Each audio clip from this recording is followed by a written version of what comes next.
Maintenant, on va avancer.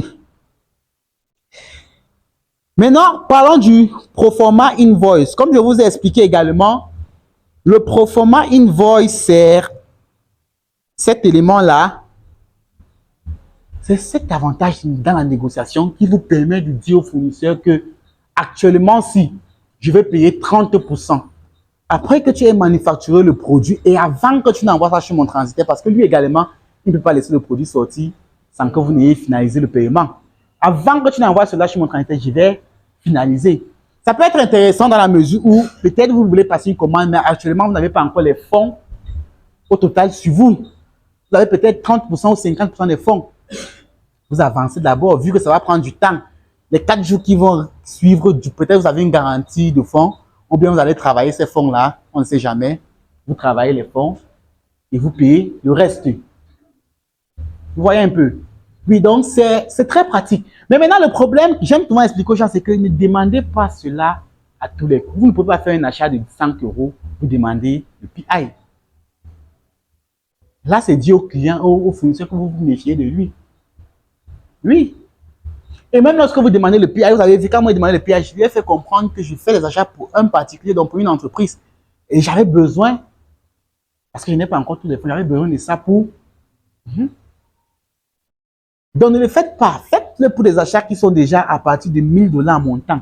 Quand votre achat est à 800 $, 500, 400, ne demandez pas ça. Ce n'est pas votre avantage. Ils vont vous donner, mais ce n'est pas votre avantage.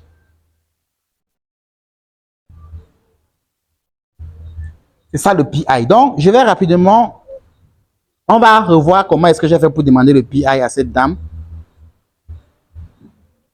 Demander le PI, on va revoir. Vous allez voir la formulation.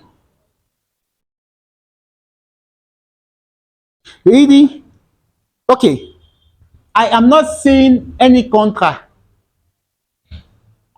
I will pay 30% now and 17% after the control. Elle me dit, OK, là c'est le PI que je suis en train de demander.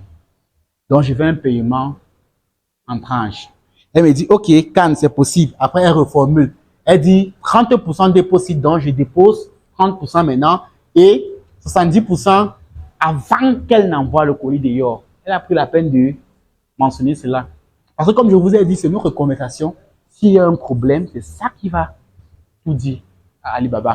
Donc voilà pourquoi, à chaque fois qu'elle dit un truc qu'elle ne comprend pas peut-être bien, elle prend la peine de reformuler. Et c'est le même travail que moi je suis censé faire. Si elle a dit un truc que je ne comprends pas bien, je prends la peine de reformuler ce qu'elle a dit pour qu'elle me donne son OK sur ma reformulation. C'est pour ça qu'elle a reformulé. Elle me dit 30% deposit, 17 balance payment before send out. OK. Elle met le point d'interrogation. Il faut que je confirme. Je dis oui. Et c'est donc comme ça qu'elle fait l'autre. Elle m'envoie. Dans l'ordre de paiement, si on m'affiche le total, mais quand je vais cliquer, on va me dire que je suis en train de payer 30%. Il va seulement payer 30%. Après, donc, il va maintenant finir les 70 autres pourcents. C'est un peu ça.